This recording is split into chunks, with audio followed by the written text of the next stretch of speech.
Bueno, buenas noches a todos. Bienvenidos otra vez. Vamos entonces a Mateo.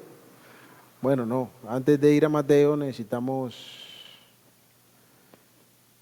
quedamos con un tema pendiente la semana pasada, ¿no? Entonces vamos a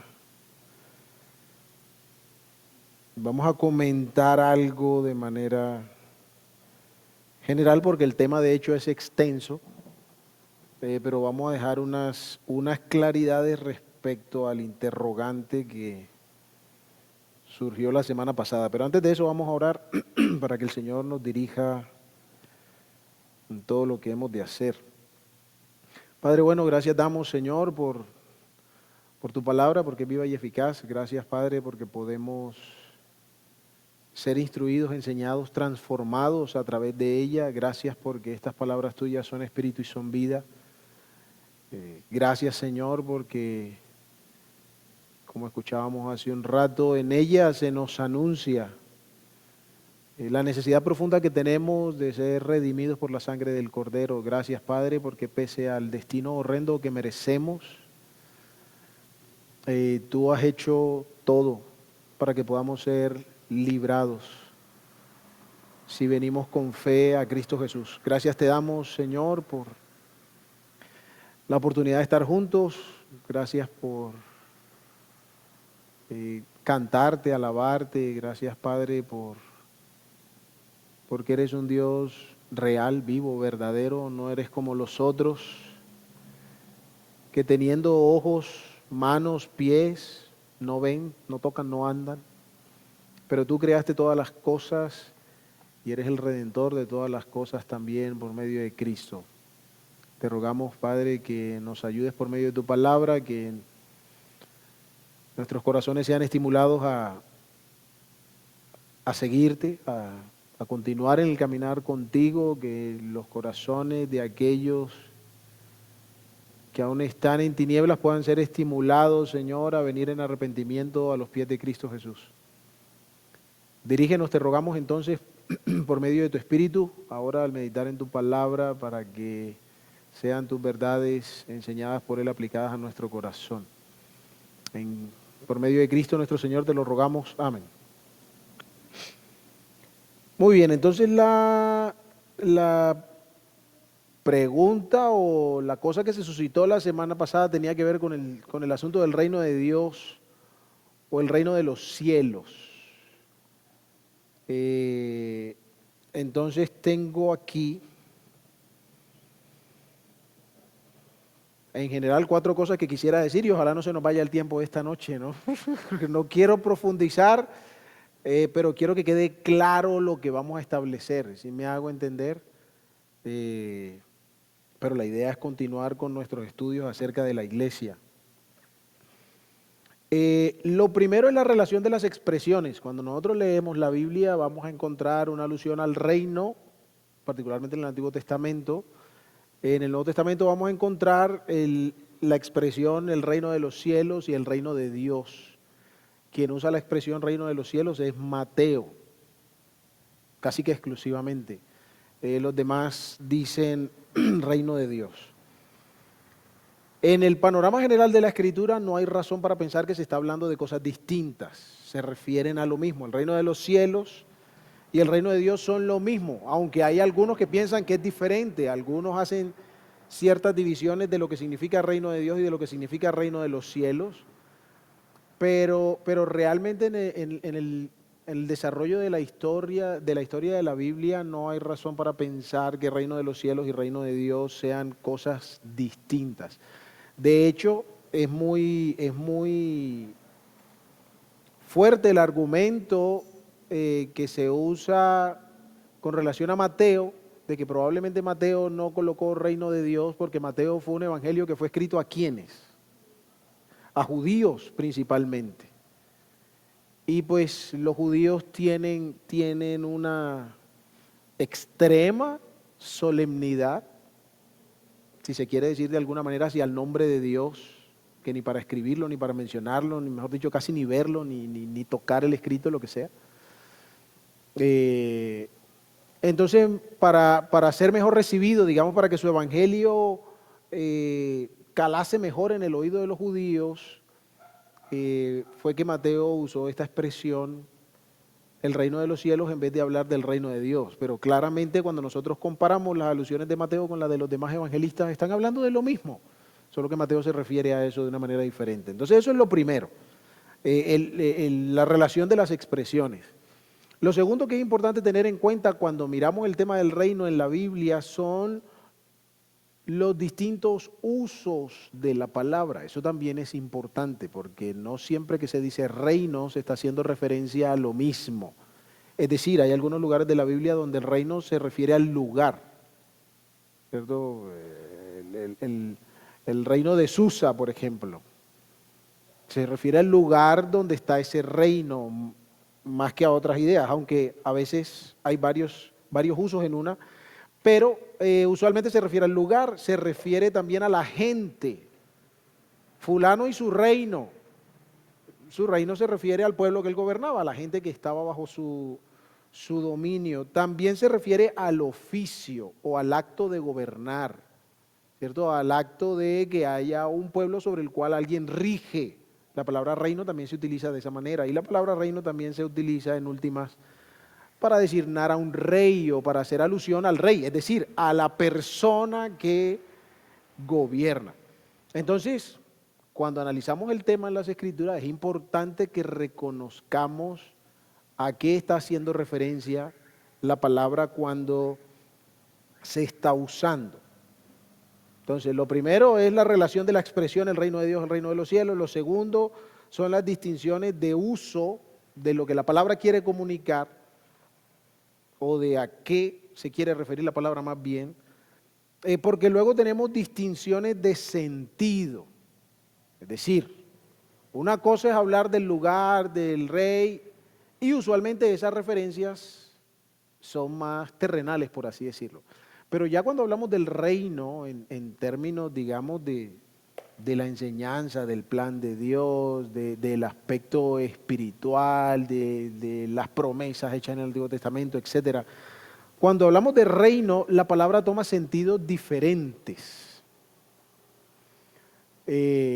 según el lugar donde estamos leyendo. Obviamente hay un montón de citas que, repito, el tema no es profundizar en esto, ¿no?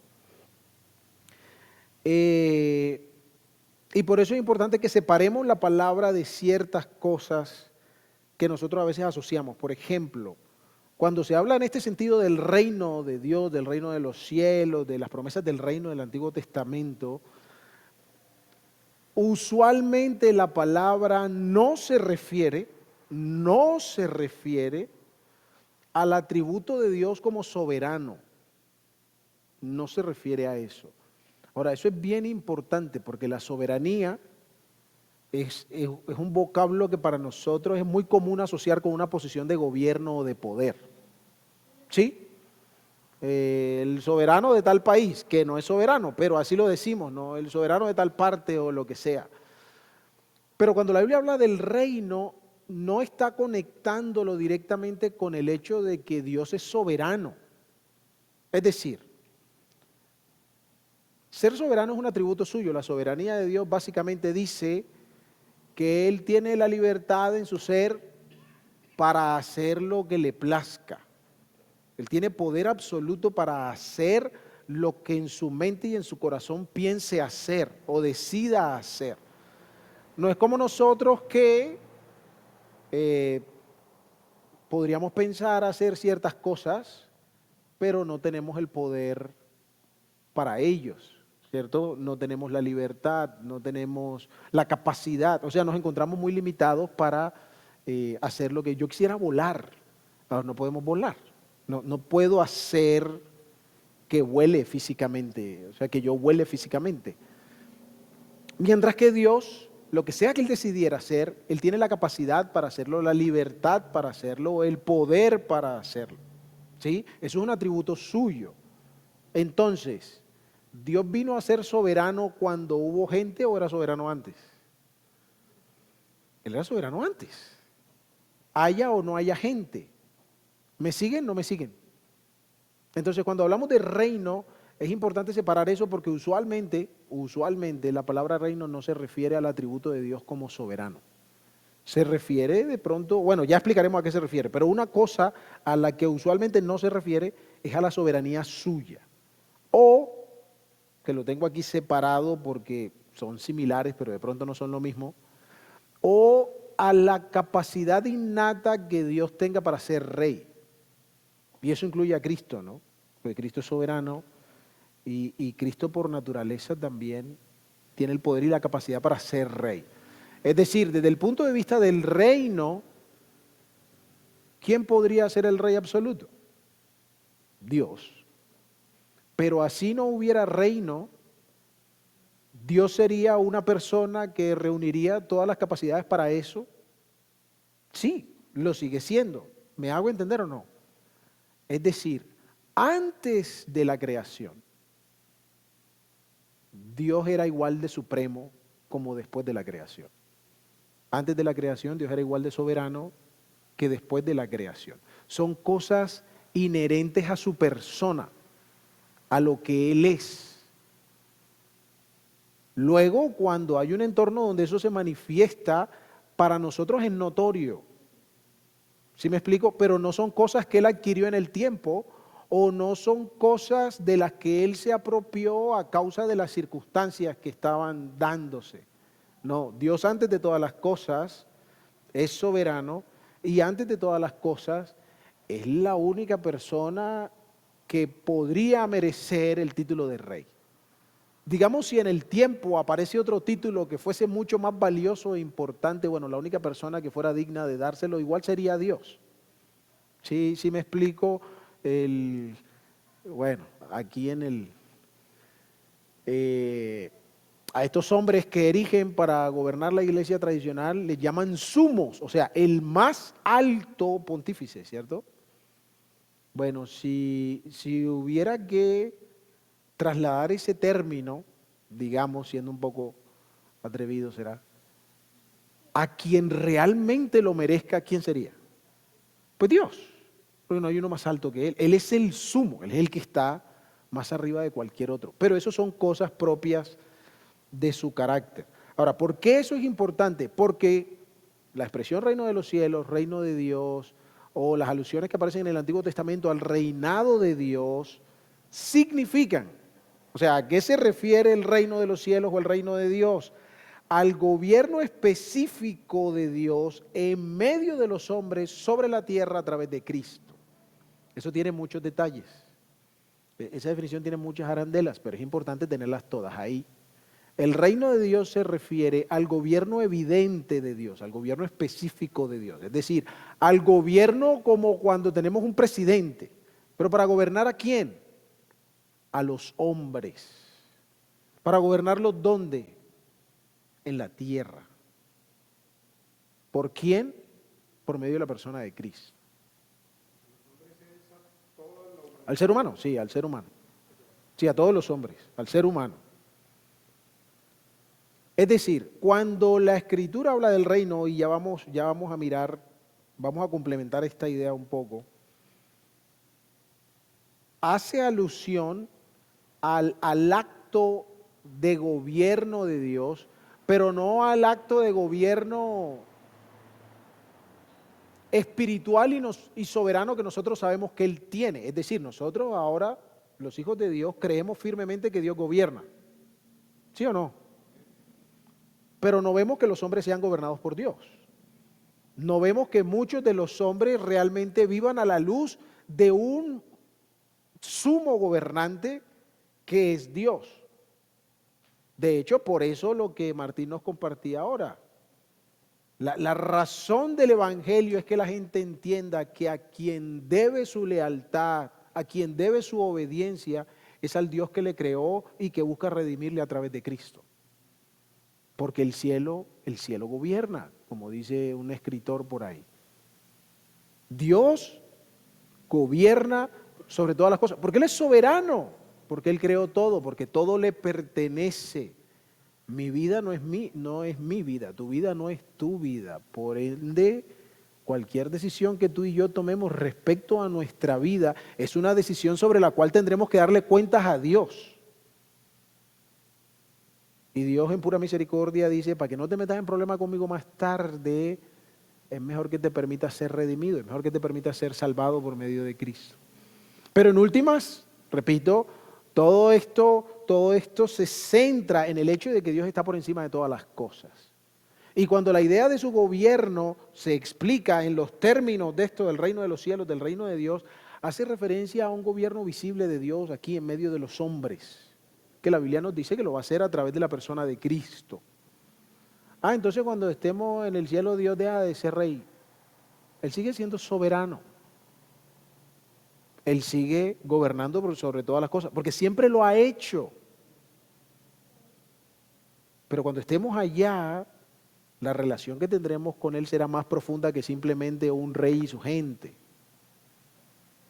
De hecho, es bien interesante, adelantándome un poco y enredando esto un poco, es bien interesante que Mateo, que es quien habla de una manera más profusa acerca del reino de Dios, se sirve de tomar todos los elementos a través de los cuales el Señor Jesucristo presenta al soberano de este reino como ¿qué?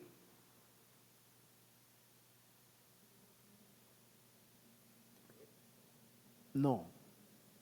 ¿Cómo habla el Señor Jesucristo del soberano del reino? ¿Cómo lo llama? Padre. Una y otra y otra y otra y otra, y así se la pasa. Ora a tu Padre que está en lo secreto y tu Padre que ve en lo secreto te recompensará.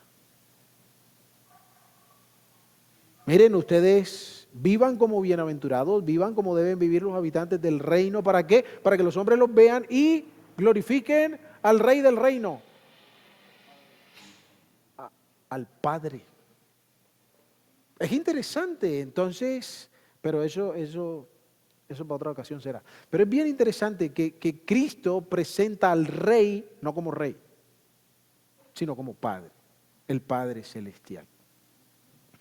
Pero bueno, ahora, ¿por qué hablamos de esto? La primera mención o la primera alusión explícita que la Biblia hace al gobierno de Dios aparece en Éxodo capítulo 15. Vamos a leerlo. Vamos a leerlo porque no me gusta estar hablando mucho sin abrir la Biblia y ya hablé mucho. Entonces, en Éxodo 15, y es bien interesante que aparezca justo en este momento, ¿no? Porque ¿cómo ha vivido el pueblo de Israel por 400 años, por allá en Egipto? Esclavos, están llevando del bulto de una manera impresionante. Y el Señor los liberta. Ahora, ¿cuál es la figura del pueblo de Israel? Estaban oprimidos por un gobernante, por el que en la época sería el más gobernante de todos los gobernantes. El faraón de Egipto era el cual más en esos días. Oprimidos por él. Sin embargo, por ahí en el versículo 18 del capítulo 15, una vez Dios derrota con poderes, con prodigios y milagros a sus enemigos en este cántico que entonan Moisés y María, creo, Miriam. Dice en el versículo 18, y el Señor reinará para siempre. Y el Señor reinará para siempre. El primer lugar donde aparece esta figura de un Dios reinante. Pero ¿cuál es el contexto? ¿Qué es lo que está sucediendo? Bueno, que ellos están oprimidos por otro gobernante, pero Dios un día estará por encima de todos los gobernantes que oprimen a su pueblo. En Daniel, bueno, de ahí para adelante encontramos muchas otras referencias, ¿no? En Daniel, quiero leer el de Daniel también, dice Jeremías. Porque Daniel, bueno, igual, ¿qué dice Moisés ahí en el 18? ¿Y el Señor qué? Reinará. ¿Qué significa eso? En el futuro. O sea que el Señor no estaba reinando en ese momento. Pues claramente el Señor estaba en control de todas las cosas. ¿Sí me hago entender? Entonces, cuando Moisés dice reinará, tiene que referirse a algo que todavía no está pasando. Exacto, algo que viene, pero que no está pasando o que va a pasar de una manera diferente a como está pasando en ese momento. Dios es poderoso sobre todo, Dios gobierna sobre todo, pero Él va a traer un reino. Y así dice en Daniel 2:44. En los días de estos reyes, cuando Daniel está explicando el sueño de Nabucodonosor, dice: en los días de estos reyes, el Dios del cielo, ¿qué? ¿Levanta qué? Levantará. ¿Tiempo? ¿Tiempo verbal? 2:44 de Daniel. 2:44 de Daniel. Tiempo futuro. El Dios del cielo levantará un reino que jamás será destruido, y este reino no será entregado a otro pueblo. Desmenuzará y pondrá fin a todos aquellos reinos, y Él permanecerá para siempre. Entonces es algo que no se estaba presentando. Por eso lo que les decía ahorita, hay que separar la idea esta de esta forma de reino del hecho de que Dios es soberano por sobre todas las cosas. Y que si queremos usar la misma palabra, que Él reina sobre todas las cosas. Pero no es así como Dios inicialmente se presentó en el huerto del Edén. Él no le dijo a Adán y Eva: yo soy tu rey. Ellos entendían que Dios era superior a ellos, pero la manera en cómo Dios quiso relacionarse con el hombre al comienzo de todas las cosas no necesariamente fue bajo la figura de un rey y su séquito, aunque desde ahí nosotros entendemos que Dios está por encima de todas las cosas y todos los hombres deben servirle porque Él es el soberano. ¿Sí? ¿Me siguen en la diferencia o no? Entonces, esta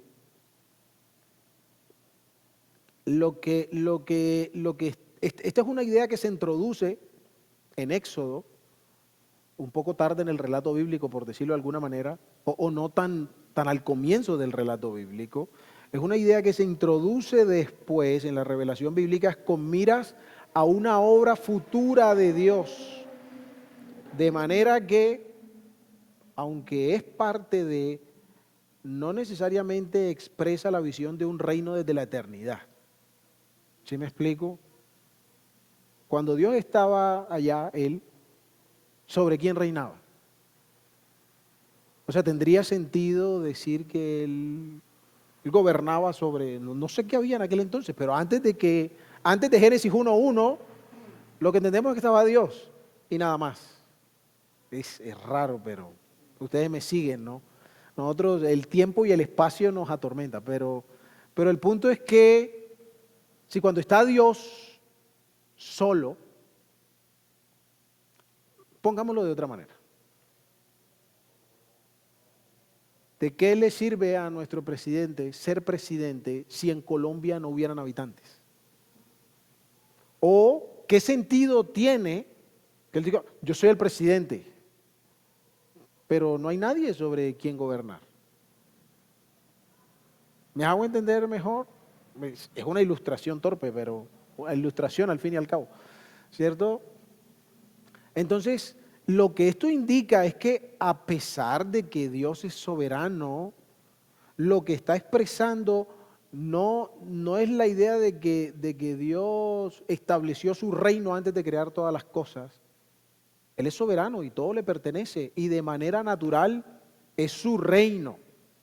Pero estas palabras se refieren a una forma específica en la que Dios va a estar obrando con la humanidad, con esta figura de rey. ¿Sí me entienden o no me entienden? Luego llega el pacto de David. El pacto de David habla de lo mismo, habla hacia futuro de que Dios le daría a David un hijo que se iba a sentar en su trono y que éste reinaría para siempre. Pero no se lo dio a David. O sea, vino Salomón, pero de la promesa, el del pacto, Dios no se lo dio. Nosotros entendemos que eso es a través de la persona de Cristo, ¿no? Y de que al final Dios está haciendo una obra de someter todo a Él a través de la persona de Cristo. Pero un día ese reino se hará visible, físico, específico para los hombres en la tierra. Ahora, la otra cosa relacionada con esto del sentido, bueno, dijimos que no se refiere a la soberanía como atributo de Dios, que no se refiere a que Dios por naturaleza, por lógica, por implicación, sea rey o sea el soberano sobre todas las cosas, que tiene que ver con una forma de gobierno que Dios hará visible a todos los hombres, donde a los hombres no les quedará duda de que Él reina. De hecho, leemos cosas de esas en Apocalipsis, independientemente de la postura escatológica que tengan. Por allá leemos un asunto que dice el milenio, donde Cristo gobierna literalmente sobre los hombres y todas las condiciones de gobierno son cambiadas. Es decir, no es un gobierno social, es un gobierno absoluto, porque hasta sobre la misma naturaleza demostrará su poder. Porque el león jugará con el cordero y el niño meterá la mano allá en la cueva de la culebra y no lo va a morder, y el oso con el otro y no se lo come. Es decir, mostrará que este es un rey como no ha habido otro rey. ¿Sí? Entonces, en eso existe otra cosa, en el sentido hay otra cosa que es importante mirar, que es el tema de la dimensión física y la dimensión espiritual. Es decir, Dios quiso desarrollar esta idea del reino de una manera física a través del pueblo de Israel. Seguramente una idea similar estuvo en la creación de Adán y Eva, donde Él estaba sobre todas las cosas y todos le servían por amor. Pero luego de que entró el pecado y corrompió nuestras mentes y nos metió en un hueco de donde no podemos salir, excepto si ponemos nuestra fe en Cristo, Dios se ha servido de estas acciones a través del pueblo de Israel para ilustrar que Él gobierna sobre todas las cosas. Y la idea de escoger un pueblo era atraer la mirada de todos los hombres a este pueblo donde viven de una manera especial, supremamente bendecidos por Dios, como ninguna otra nación en el mundo. ¿Por qué? Porque tienen a Dios como su Señor, como su Rey. Y que de esa manera entonces todos los demás pueblos se acercasen a Dios por medio de Israel. Pero su propio pueblo no se portó juicioso. Sin embargo, Dios desarrolla esta idea del reino desde una dimensión física, comenzando con el pueblo de Israel. Sin embargo, la idea de que Dios es soberano no es una idea física. Otra vez, por eso hacía la distinción al comienzo de que hablar del reino no es hablar igual de la soberanía de Dios. Dios es soberano, hubiese reino y no hubiese reino. Y parte de la importancia de separar eso es que el reino, aunque con connotaciones físicas a través del pueblo de Israel, la intención del reino siempre ha sido espiritual. La intención del reino ha ido más allá de las cosas físicas. La intención de Dios, permitiendo que los hombres le vean a Él como el único soberano sobre ellos y que rindan su voluntad a Él, es más que por el orden social. Es por los corazones que reconocen la satisfacción que solo en Dios puede encontrar, es por los corazones que reconocen que no podríamos tener mejor cuidador, mejor líder, mejor sustentador que el Dios eterno. Pero la forma de gobierno de los hombres, repito, corrompió esta idea y Dios se sirve de esto. Entonces, hay una interrelación entre estas ideas de lo físico y lo espiritual. Repito, comenzamos en el Antiguo Testamento, donde el pueblo rechaza a Dios como rey, como gobernante, aunque Dios no había dicho que era su rey, pero Dios esperaba que dependieran de Él para su forma de vida. Lo rechazaron. Queremos un rey como las demás naciones tienen, y Dios les dijo, les va a ir mal con ese cuento, ¿no? Sin embargo, ese fue su deseo. Dios les concede su deseo. Y en medio de esos reyes, Dios toma a David y dice, bueno, yo les voy a proveer un rey como ningún otro rey, un rey perfecto, justo, santo, que no se va a equivocar, que no los va a tratar como todos los reyes que han tenido y que van a tener, los van a tratar. Les voy a dar un rey que no va a perecer. ¿Se imaginan eso? Claramente la promesa que Dios le dio a David no podía ser comprendida desde los meros asuntos físicos. Pero ¿cómo es que vamos a tener un rey que no se va a morir? O sea, ¿y nosotros qué?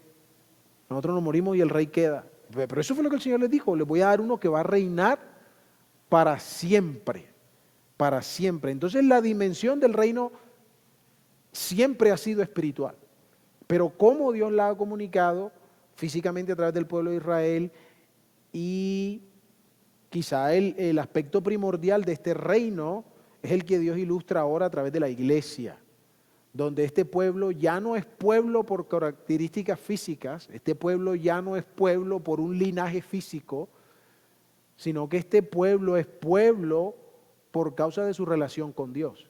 Así como el mismo Pablo lo dijo en Gálatas, cuando estudiamos Gálatas, no todos los que descienden de Abraham son israelitas, el verdadero israelita es el que lo es el que está circuncidado del corazón. ¿Sí recuerdan que Pablo hace ese contraste en Gálatas diciendo que realmente los que son de fe todos son descendientes de Abraham? Entonces, en últimas, nosotros somos descendientes de Abraham en el sentido espiritual, porque así como Abraham le creyó a Dios, nosotros le creemos a Dios y vivimos bajo su voluntad.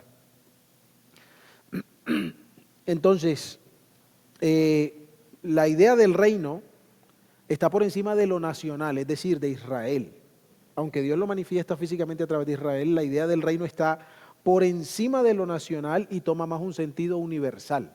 Así es como termina la Biblia en Apocalipsis, donde todas las naciones tendrán que presentarse delante de Dios y servirle, y a quien no venga a servirle no le va a llover en la tierra. Y no sé cómo será eso, pero miren que el gobierno de Dios no se limita a los judíos o a la iglesia en el caso de ahora, sino que la idea del reino es universal, es para todos los hombres.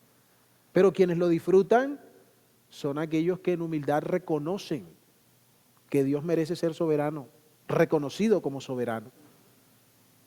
Que reconocen que ante la palabra de Dios lo que nos queda es someternos y obedecer, porque Él es bueno en todos sus preceptos y Él quiere lo mejor para nosotros.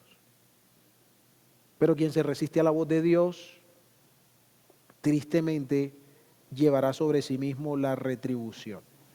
Y lo último que quería decir de esto es que Cristo entonces aparece como dice Hebreos, el autor y consumador del propósito redentor de Dios a través del reino. Las promesas del Antiguo Testamento se cumplen en Cristo y es Cristo el precursor de este reino.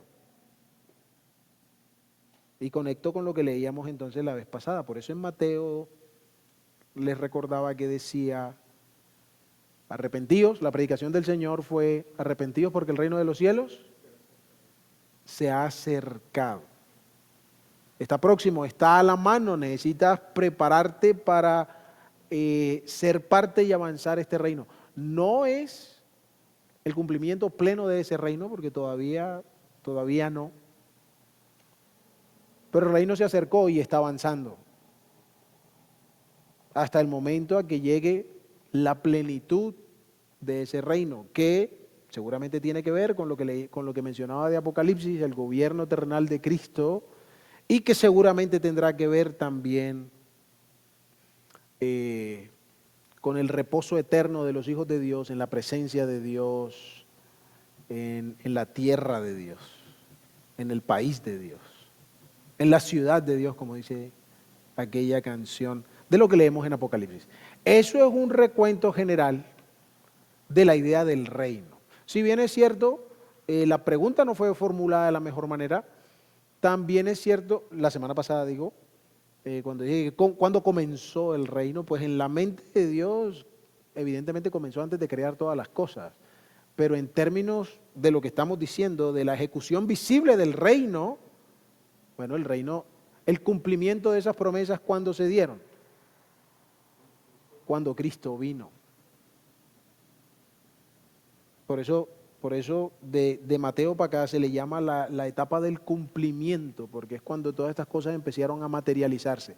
Pero el reino no está totalmente establecido, aunque algunos digan que sí.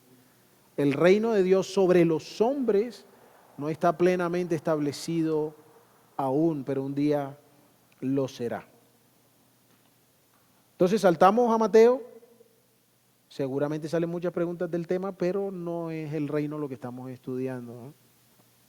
Entonces vamos a Mateo y meditemos un par de minutos en el versículo, por lo menos dejemos unas ideas respecto a lo que hemos estado hablando de la iglesia. Ahí en Mateo 16, el primer lugar donde se hace mención de esto,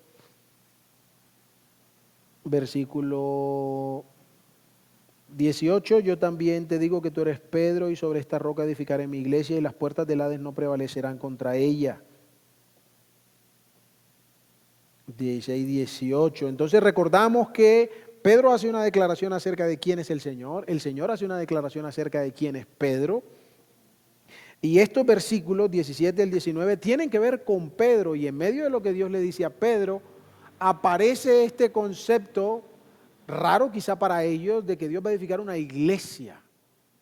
Esa idea tuvo que haber generado algunas preguntas en su mente porque no es así como acostumbraban llamar al pueblo de Dios. A los judíos nunca se les había dicho de esa manera, y de repente Cristo habla de que Él va a edificar una asamblea, una iglesia bajo unas condiciones que, sí, que seguramente ellos hasta ese momento no habían meditado. Entonces el Señor habla de Simón y dice que va a usar a Simón como un ejemplo ilustrativo de cómo Cristo va a edificar su iglesia. Recuerden que dijimos que estas palabras, la lectura sencilla es que se refieren a Pedro. ¿A qué se refieren a Pedro? La pregunta que habría que resolver es ¿cómo se refieren a Pedro? ¿Qué es lo de Pedro a lo que se hace referencia? Dice, sobre esta roca, tú eres Pedro, y sobre esta roca edificaré mi iglesia. ¿Qué ha pasado? El Señor preguntó, ¿quién dice la gente que soy yo? Y Pedro dice, tú eres el Cristo, el Hijo del Dios viviente. Ahora el Señor, ¿cómo le llama? De hecho, es para mí interesante, medité en eso en estos días. En el versículo 17 le dice, bienaventurado eres ¿qué? Como 3 veces solo el Señor le dijo Simón a Pedro. Y esta es una. Porque él le cambió el nombre y desde entonces era Pedro. Pero cuando el Señor le dice Simón, hijo de Jonás, hay aspectos bien interesantes. La próxima vez que le dice en Juan 20, cuando después de que el Señor resucitó, están pescando y vienen a la orilla y el Señor le dice, apacienta mis corderos. Y le dice otra vez, no le dice Pedro, le dice Simón, hijo de Jonás. Ahora es bien interesante porque el Señor le dice, bienaventurado eres Simón, y en el versículo 18 le dice, y yo también te digo que tú eres Pedro. O sea, hay algo ahí que el Señor quería enfatizar. Hay algo ahí que el Señor quería enfatizar. Entonces dijimos que, y mencionamos que eso puede hacer referencia a lo que Pedro dijo, o incluye lo que Pedro dijo, es decir, la revelación acerca de quién es Cristo, y como terminamos la última vez, todo lo que tenga que ver con la iglesia tiene que ver con Cristo, tiene que ver con quién es Él en medio de su pueblo. Pero también incluye el hecho de cómo Simón se relacionó con esta verdad. Cuando Simón lo dijo, mencionamos que el texto parece indicar que lo dijo con ímpetu, con entusiasmo, con pasión, con una profunda convicción. Y de hecho el Señor lo confirma porque le dice, eres bienaventurado. Eres doblemente feliz, como se acostumbra a decir, o eres supremamente bendecido, porque esto te lo reveló mi Padre. No nos vamos a detener en esta parte de que reveló el Padre, pero eso no quiere decir que Pedro tuvo una visión rara en ese momento. Si miramos el contexto, probablemente se refiera a cómo Pedro y los apóstoles han podido darse cuenta de quién es realmente Cristo, aunque visiblemente no parecía ser lo que Pedro está diciendo que Él es. ¿Sí me hago entender? O sea, en la manera como Cristo vivió, Él no vino resplandeciente y todo el mundo dijo, oh, este es el Hijo de Dios. Vino como un hombre común y corriente, enseñando la palabra de Dios, tanto que muchos decían es un profeta, un buen profeta. Pero en medio de eso, Pedro dice, mira, tú has podido ver, el Padre les ha revelado, en medio de la fragilidad de la condición física, quién soy. Entonces Pedro es un ejemplo de cómo el Señor va a edificar su iglesia a través de hombres que confían plenamente en quién es Cristo, en la verdad acerca de Cristo. De hombres que ponen su fe en la realidad de que Cristo es el Hijo de Dios, que vino a cumplir los propósitos de Dios para la salvación del hombre. Pero detallemos entonces unas cositas en este versículo. Dice, y sobre esta roca. La palabra sobre, ¿qué significa? O qué indica más bien. Que por debajo hay algo. O que de lo que se habla está encima de otra cosa. Bueno, entonces, Efesios 2:20 nos aclara o nos explica lo que les quiero comunicar. Efesios capítulo 2, versículo 20. Dice, están edificados sobre el fundamento de los apóstoles y profetas, siendo Cristo Jesús mismo la piedra angular, en quien todo el edificio bien ajustado va creciendo para ser un templo santo en el Señor. En Cristo también ustedes son juntamente edificados para morada de Dios en el Espíritu. Entonces, cuando dice el Señor, y sobre esto, ¿qué está estableciendo el Señor para la iglesia? Dice, sobre esto edificaré mi iglesia. ¿Qué está poniendo el Señor? Ajá, pero es un fundamento. El Señor está estableciendo un fundamento. El Señor está diciendo sobre qué Él va a edificar su iglesia. El Señor está diciendo, mira, la iglesia no está puesta ahí en cualquier parte. La iglesia está puesta en un lugar. Recuerden, estamos pensando acerca de la iglesia, lo que Dios dice acerca de la iglesia, y en la medida que leemos los textos vamos aprendiendo cosas. Entonces, la primera cosa es que la iglesia que tiene fundamento, de que la iglesia tiene un fundamento. Ahora, ¿cuál es ese fundamento? Según lo que dice ahí, ¿sobre esta qué? Sobre esta roca edificaré mi iglesia.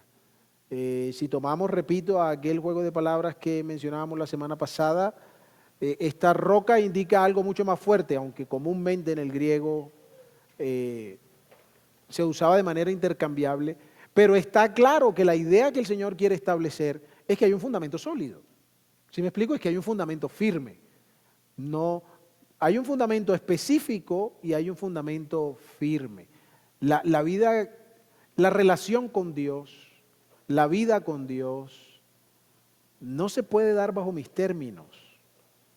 Ah, no, sí, yo me la encomiendo todas las mañanas y yo le rezo, le oro, le pago, le doy.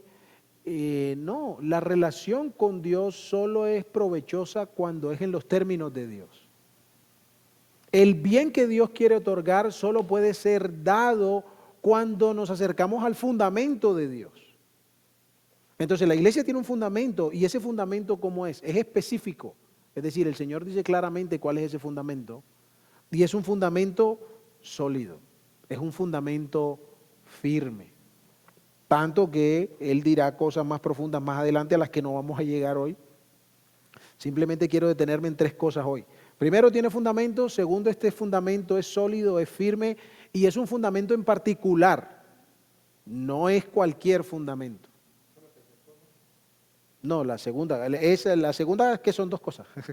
En la segunda es que el fundamento es firme y es particular. Es firme y es particular.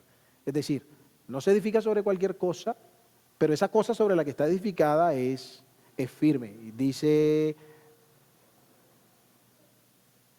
Efesios, es también que nadie puede poner otro fundamento que el que está puesto, el cual es Jesucristo. Jesucristo. Por eso decíamos, no puede ser Pedro el fundamento de la iglesia, pero Pedro es usado como ejemplo de cómo el Señor va a edificar su iglesia. Pero el fundamento mismo es Cristo. Ese fundamento es firme e inamovible. Y los apóstoles y los profetas fueron dejados también en la parte del fundamento sobre la persona de Cristo, porque ellos fueron quienes colocaron a Cristo en el fundamento, por así decirlo. Dios los usó para establecer a Cristo como fundamento del desarrollo de la iglesia. Tiene fundamento, su fundamento es firme, su fundamento es específico, es Cristo, no hay otro lugar donde se pueda fundamentar la iglesia que no sea Cristo.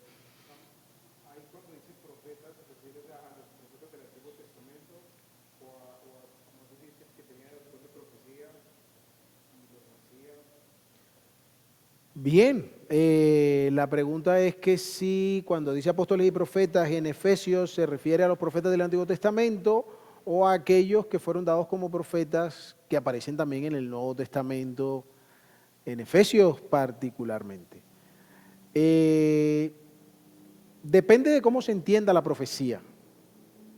La discusión irá en una o en otra dirección, porque algunos entienden que el mero hecho de que yo lea la Biblia y que hable lo que está aquí me convierte en un profeta, que de cierta manera pudiera ser verdad, porque estamos hablando de lo que es palabra de Dios, ¿cierto?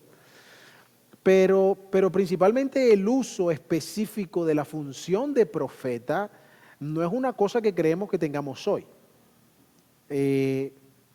Si esa es la manera de pensar, entonces los profetas de los que habla ahí, pues no importa. Seguramente incluye a los del Antiguo Testamento, porque aunque la iglesia era un misterio, el propósito de Dios no lo era. Y hay parte de ese propósito revelado que se aplica perfectamente a la vida de la iglesia hoy.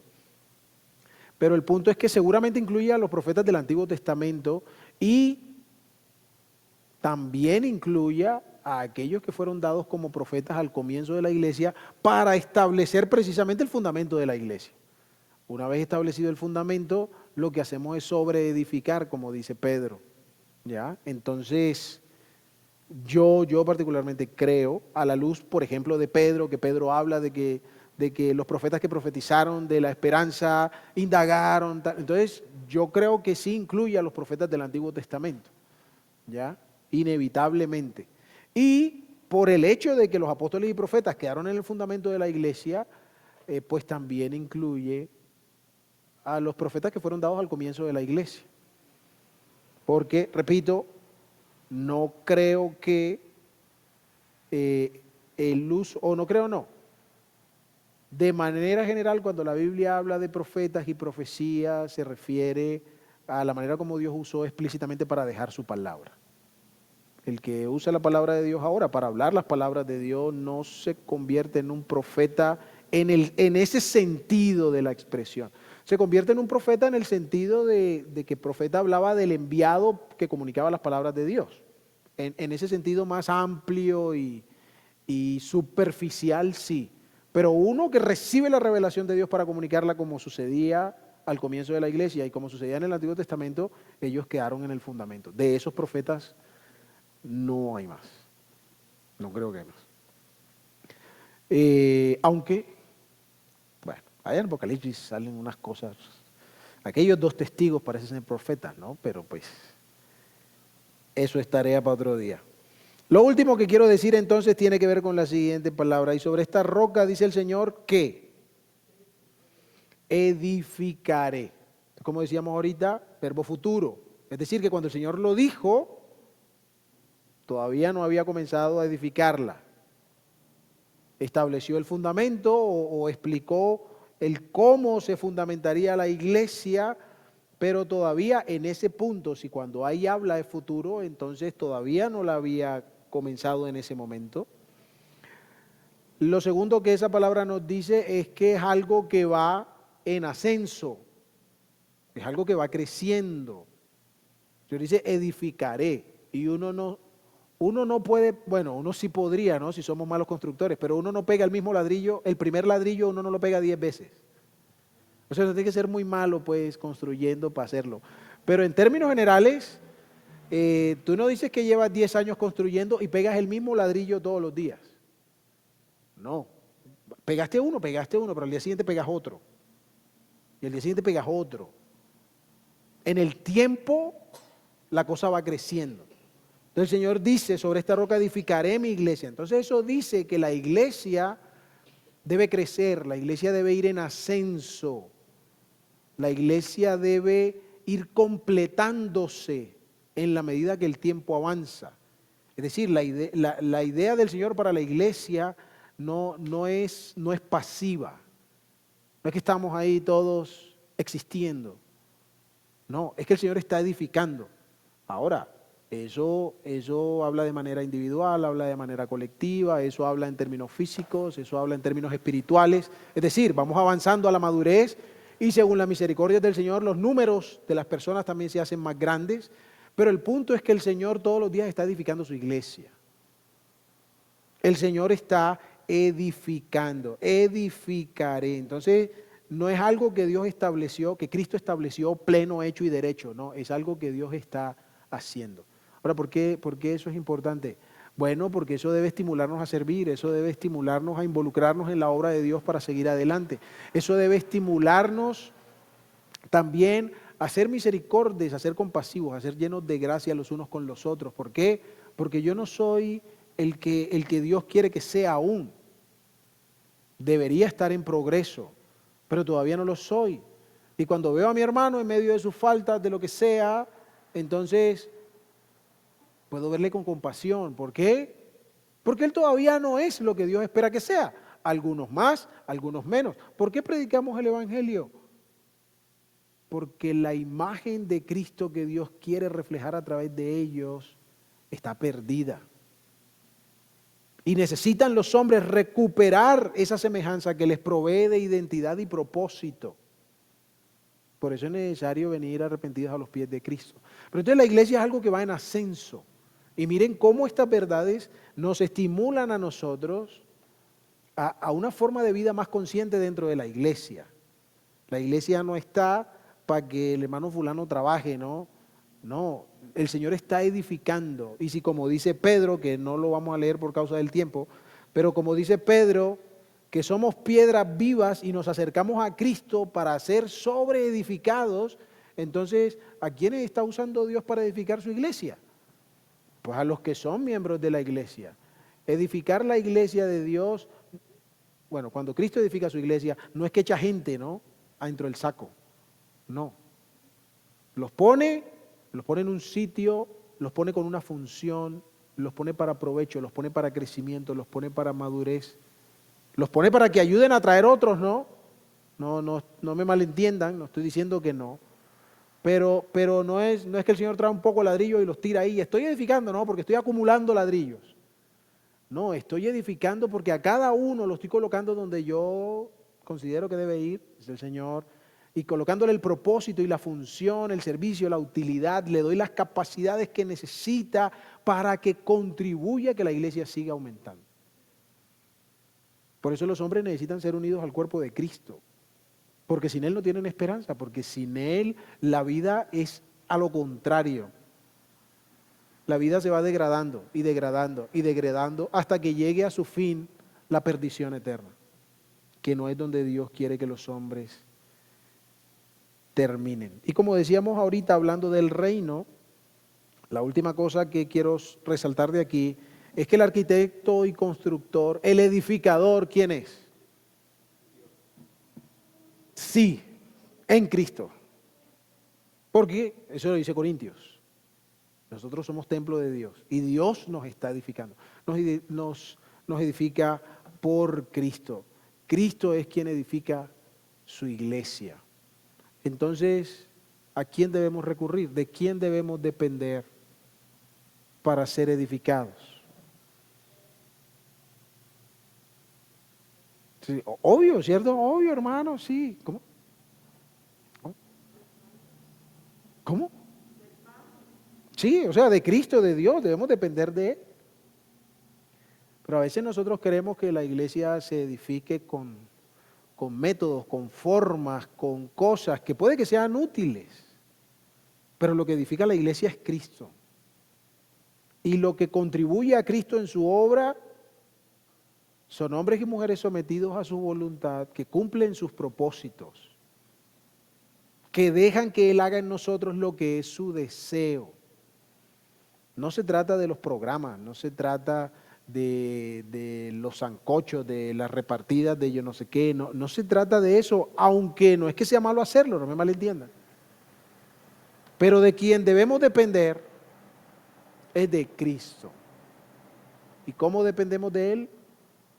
En humildad, en sometimiento, en obediencia, en oración, en conocimiento de su persona por medio de su palabra, como dice Corintios 3:18. Por tanto, nosotros, mirando a cara descubierta como en un espejo la gloria del Señor, somos transformados de gloria en gloria en la misma imagen a través del Espíritu del Señor. Entonces, en la medida en la que Cristo, como estudiábamos en Gálatas antes, vive su vida en mí con mayor libertad, en esa misma medida yo le soy más útil para el cumplimiento de sus propósitos y la edificación de su iglesia. Que el Señor nos ayude entonces a vivir en esa dependencia. Vamos a orar para terminar.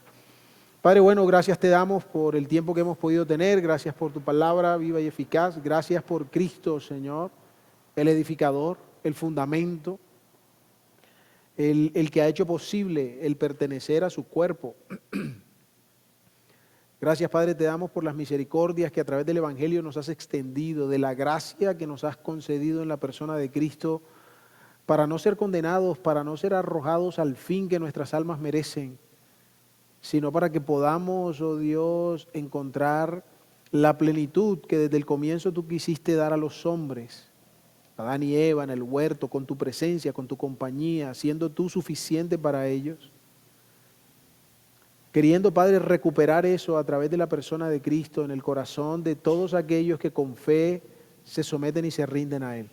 Gracias, Padre, por este tiempo que podemos tener para meditar en tu palabra, para inclinar nuestros corazones a ti. Y te rogamos, oh Dios, que podamos ser instrumentos útiles en tus manos y que podamos ser usados con total libertad por ti para edificar a tu iglesia. Que tu nombre sea glorificado por sobre todas las cosas, Señor, y en el nombre de Cristo te damos las gracias. Amén. Que el Señor les bendiga, hermanos, hasta la próxima semana en la voluntad del Señor.